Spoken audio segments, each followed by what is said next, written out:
तो आज की वीडियो होगी हमारी चने की दाल का हलवा। बिस्मिल्लाहिर्रहमानिर्रहीम। अस्सलाम वालेकुम। कैसे हैं मेरे प्यारे दोस्तों? उम्मीद करती हूँ आप सब खुश होंगे, खुशहाल होंगे। आज मैं आप सबसे शेयर करने वाली हूँ चने की दाल का हलवा। ये एक ऐसी रेसिपी है जो न्यू भी है और मज़े की भी है। तो चलिए स्टार्ट करते हैं। बिस्मिल्लाहिर्रहमानिर्रहीम। हमने ले लेना है 1 kg मिल्क, जिसमें मैंने 3 से 4 जवे इलायची के डाल दिए हैं, जिससे बहुत ही मज़ेदार सी खुशबू हमारे मिल्क में ऐड हो जाएगी। तो हमारे हलवे का टेस्ट बहुत ही मज़ेदार सा आएगा। अब हमने इसमें चने की दाल ऐड कर देनी है। चने की दाल को हमने अच्छी तरीके से इसमें बॉईल कर देना है। 70% कुक कर देना है। कुक करने के बाद इसे रूम टेम्परेचर पे ठंडा होने के लिए रख देना है। ठंडा होने के बाद जूसर मशीन जो मिल्क शेक बनाने के काम आता है, वो इसके लिए बहुत ही बेस्ट है। हमने अपना बॉईल किया हुआ चना इसमें डाल देना है, यानी चने की दाल इसमें ऐड कर देनी है। जो बचा हुआ मिल्क है उसको भी साथ में ऐड कर देना है और इसे ब्लेंड कर देना है तब तक जब तक ये बिल्कुल रनी फॉर्म में ना आ जाए।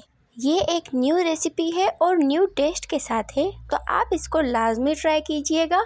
सबको बहुत ही पसंद आएगी, आप तो फेमस ही हो जाएंगे। अब हमने 1 कप घी ले लेना है।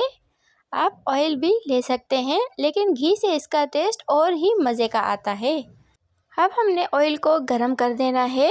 हमारा घी गरम होने के बाद हमने इसमें अपना बैटर डाल देना है, जिसको हमने जूसर मशीन में ब्लेंड किया था। वो हमने इसमें ऐड कर देना है और थोड़ी देर के लिए पकने देना है। साथ साथ चम्मच चलाते रहना है। हम इसमें साथ साथ चम्मच चलाते रहेंगे, क्योंकि हम नहीं चाहते कि हमारा हलवा ख़राब हो जाए। अब हमने इसमें 1 कप चीनी डाल देनी है। आप अपने टेस्ट के मुताबिक कम या ज़्यादा भी कर सकते हैं।